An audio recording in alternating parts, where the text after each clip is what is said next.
Calcutta high court में एक मां और बाप अपनी बेटी की रेप और हत्या के एक याचिका दायर करते हैं। बताते हैं कि साहब पहले हमारे पास फ़ोन पहुंचता है और कहते हैं तुम्हारी बेटी की तबीयत खराब है, यानी कि वो बीमार है।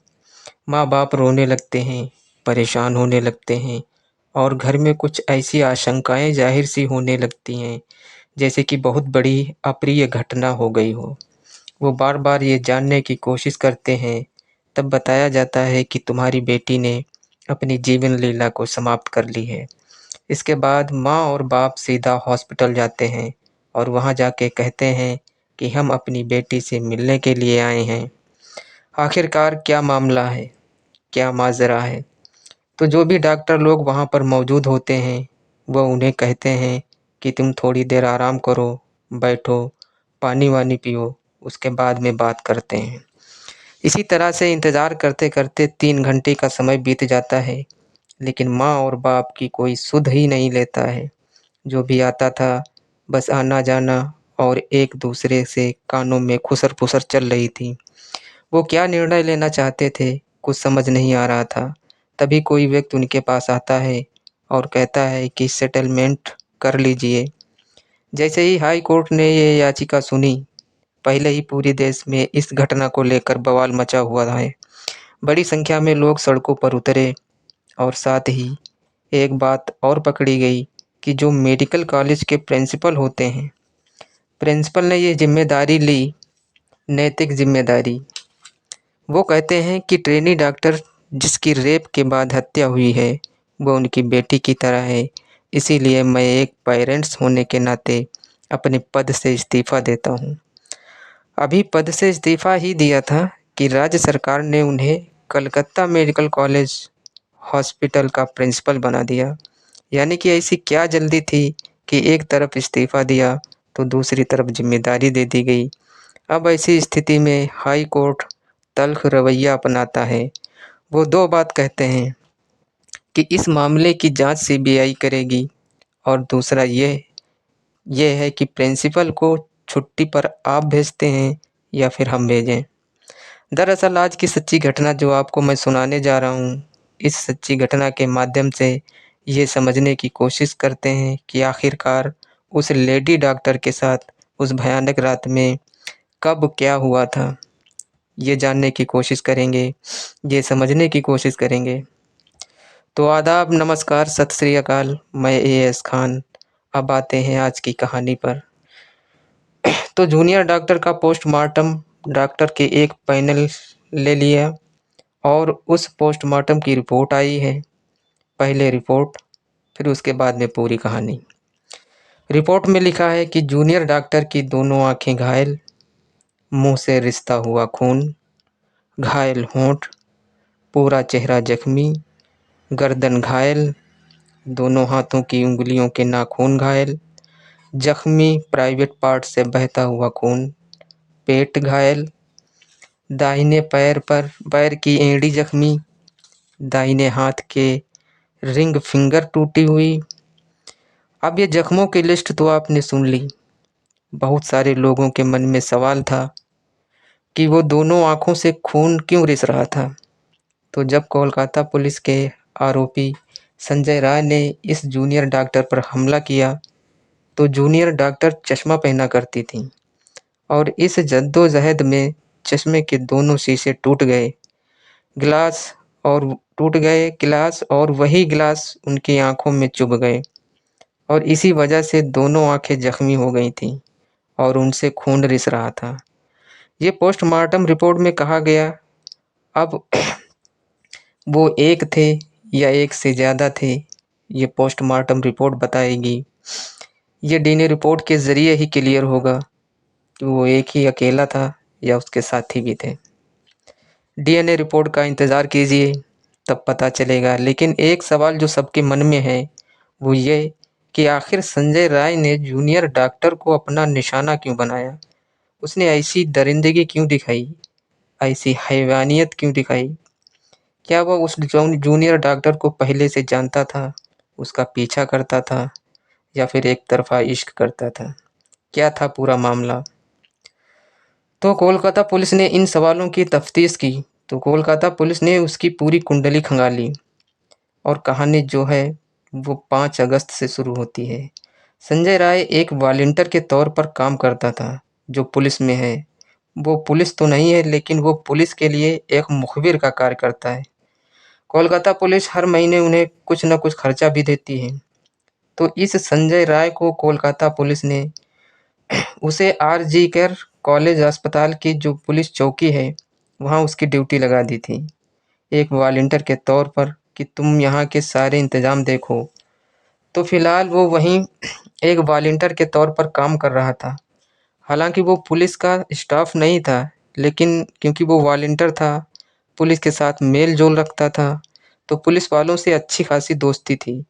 जूनियर से लेकर सीनियर अफसरों तक को वो जानता था और इसी का फ़ायदा भी उठाता था। वो जब अपनी मोटरसाइकिल पर चलता था तो मोटरसाइकिल पर केपी का लोगो भी लगा रहता था, मतलब कोलकाता पुलिस। केपी के लोगों की टी-शर्ट पहनता था, कैप भी पहनता था। तो बहुत सारे लोग तो उसे पुलिस वाला ही मानते थे और इसी का वो फ़ायदा उठाता था। और जब से इस हॉस्पिटल में उसकी तैनाती हुई, तब से उसने एक दूसरा धंधा भी शुरू किया। वो ऐसे पेशेंट को देखता जो अस्पताल में भर्ती होने के लिए भटक रहे होते थे, वो उनसे पैसे लेता और उनको भर्ती करवा देता। अब वो यही काम किया करता। 8 और 9 अगस्त की ये घटना है, लेकिन इससे पहले संजय राय क्या कर रहा था? तो कहानी शुरू होती है 5 अगस्त से। 5 अगस्त को संजय कोलकाता से दूर जाता है। खड़गपुर में एक जगह है सलवा, उस सलवा में वहाँ पहुँचता है और वो इसलिए जाता है कि वहाँ पुलिस वेलफेयर सोसाइटी की एक मीटिंग थी। ये 5 तारीख को थी और उस मीटिंग में तमाम वॉलंटियर भी आए हुए थे और ये 5 को वहीं रहता है, 6 को वहीं रहता है और 7 को भी वहीं रहता है। 8 अगस्त की सुबह सारी मीटिंग खत्म। अब ये वहाँ से निकलता है और कोलकाता पहुँचता है। 8 अगस्त को सुबह कोलकाता आने के बाद ये इधर-उधर अपना रहता है, पूरा दिन इधर-उधर भटकता रहता है और जब रात के ठीक 11 बजे तब पहली बार ये आर.जी. कर में मेडिकल कॉलेज में दाखिल होता है। वहाँ पहुँचता है और पहुँचने के बाद अपने एक पेशेंट जिसको इसने पैसा लेकर दाखिल करवाया था, उसका हाल-चाल पूछने जाता है, रात के करीब 11 बजे। तो रात को 11 बजे वो अस्पताल पहुँचा। यहाँ वो इस मरीज़ से मिला जिसको उसने भर्ती कराया था और उस मरीज़ का एक्स-रे कराया क्योंकि उसका हो नहीं रहा था। उसने एक्स-रे करवाया और बोला चलो अब ठीक है और कोई प्रॉब्लम हो तो बताना। ये कहकर वो चला जाता है। जब वो गया तो रात के 11:30 बज रहे थे और वो 11 बजे आया था। इसके बाद लगभग वो 1.5 घंटे तक बाहर रहता है। अब रात के 1 बज जाते हैं। 1 बजे फिर संजय राय एक बार इसी हॉस्पिटल में अंदर दाखिल होता है। अब तारीख 8 अगस्त से 9 अगस्त हो चुकी है क्योंकि अब रात के 12 बज चुके थे। वो 1.5 घंटे बाद फिर अस्पताल में वापस आता है और इस बार वो एक दूसरे मरीज़ को देखने दूसरे वार्ड में जाता है। इस मरीज़ को भी उसने उसी दिन भर्ती करवाया था और इस मरीज़ की सर्जरी थी नेक्स्ट डे। उस मरीज़ से हाल-चाल पूछता है कि सब ठीक है, थोड़ी देर उसके साथ रहा। फिर उस मरीज़ का एक तीमारदार था, उस मरीज़ का रिश्तेदार जिसका ऑपरेशन होना था, उसके साथ बाहर आता है। अब ये दोनों उसी आर.जी. कर हॉस्पिटल बिल्डिंग के पीछे हिस्से में जाते हैं, जहाँ सन्नाटा है, सुनसान है, जहाँ कोई नहीं है। वहाँ जाने के बाद एक ऊँची जगह पर बैठ जाते हैं और वहाँ बैठकर अब दोनों शराब पीते हैं। लगभग रात के 1:30 या पौने 2 बजे थे, जब इन दोनों ने शराब पीनी शुरू की। घंटा भर शराब पीते हैं। उसके बाद अब इस तीमारदार को अपने घर लौटना था। वो वहीं कहीं आस-पास ठहरा हुआ था। फिर ये उसके साथ बाहर निकलता है और फिर वो तीमारदार चला जाता है। अब संजय राय बचता है अकेला। अब रात के 3 बज चुके हैं। 3 बजने के बाद अब वो सोचता है कि कहाँ जाऊँ? फिर उसे लगता है चलो कहीं आराम करते हैं। इसके बाद वो बिल्डिंग के पीछे से निकलता है, मेन बिल्डिंग में दाखिल होता है और अस्पताल के तीसरी मंजिल यानी थर्ड फ्लोर पर पहुंच जाता है। और इसी फ्लोर पर एक सेमिनार होता है जिसमें करीब 40 कुर्सियां लगी हुई थी। छोटे मोटे सेमिनार वहाँ हुआ करते थे। तो अब ये रात के करीब 3:15 बजे पहुंचता है सेमिनार के हॉल में, और वहाँ पर सन्नाटा। उस वक्त कोई नहीं। इसे लगा कि वो कुछ नशे में ज़्यादा है। चलो कुछ देर चल के कुर्सी पर सस्ता लेते हैं। सेमिनार का दरवाज़ा खोलता है, धक्का देता है। वो खुला ही रहता है अक्सर सेमिनार का दरवाज़ा, इसलिए दरवाज़ा खुल जाता है। अंदर दाखिल होता है। अंदर रोशनी होती है। इसकी नज़र सामने बैठी हुई एक डॉक्टर पर पड़ती है।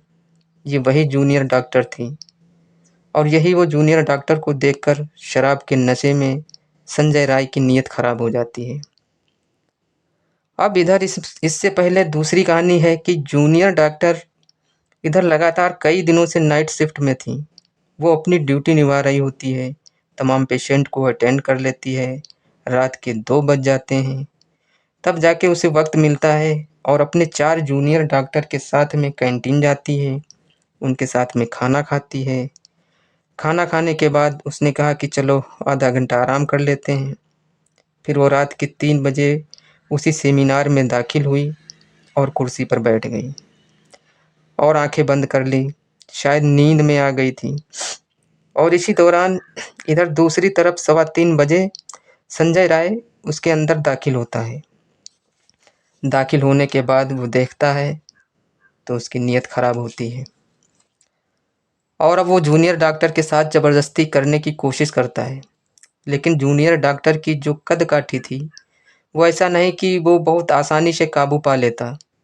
अचानक जूनियर डॉक्टर के ऊपर जब हमला होता है, तो पूरी तरह से पूरे दमखम से लड़ती है, जद्दोजहद करती है, और इसी में उसके जिस्म में जो ज़ख्म हैं, चेहरे पर खरोंचें आती हैं, वो मारता है, होंठ फट जाते हैं, धक्का-मुक्की होती है, चश्मे पर हाथ पड़ता है, शीशा टूटता है, आँखों में धँस जाता है।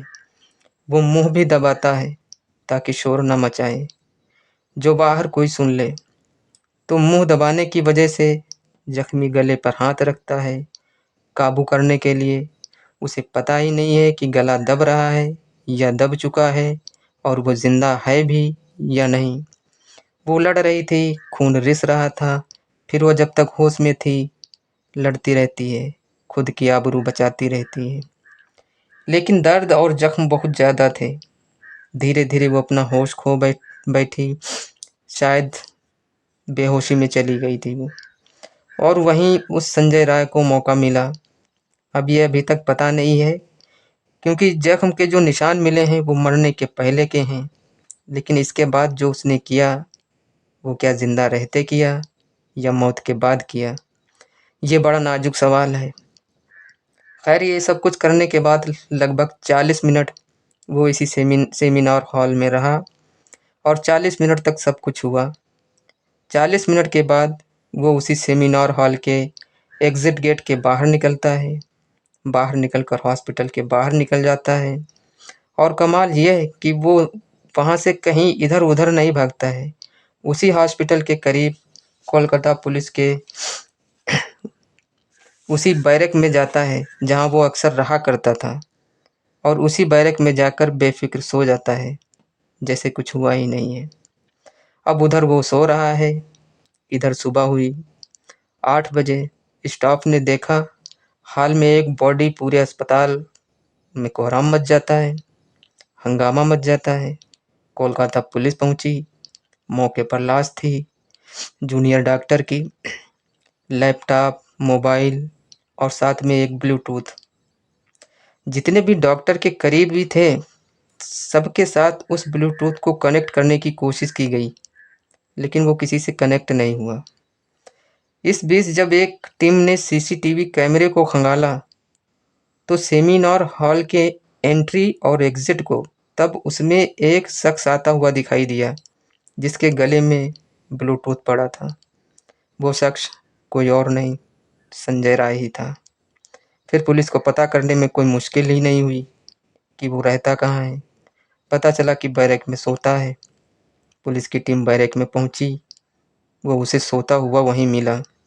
उसे उठाकर लाई और जो लाश के पास से ब्लूटूथ मिला था उसे कनेक्ट किया गया, तो वो एक ही बार में कनेक्ट हो गया। अब सबूत गवाही दे रहा था कि कातिल वही है। अब यहाँ आधा काम तो हो गया था।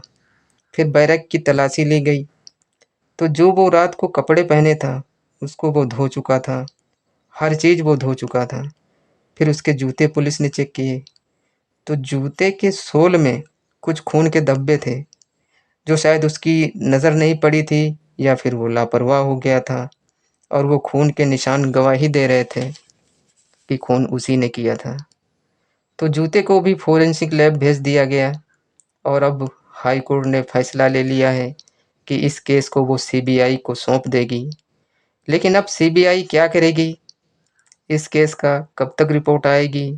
कैसे जांच होगी? इंसाफ मिलेगा जूनियर डॉक्टर के घर वालों को? पता नहीं। लेकिन उम्मीद यही है कि जूनियर डॉक्टर के घर वालों को इंसाफ मिले और ऐसे हैवानों को कम से कम मौत की तो सज़ा मिले। तो दोस्तों, इस पूरी घटना को सुनाने का उद्देश्य किसी का दिल दुखाना नहीं है, किसी को परेशान करना नहीं है, बल्कि आपको जागरूक करना है, आपको सचेत करना है। तो आज की कहानी में बस इतना ही। अब कल मिलूँगा आपसे एक नई कहानी के साथ। तब तक आप अपना और अपनों का ख्याल रखिएगा। Thank you very much. जय हिंद, जय भारत।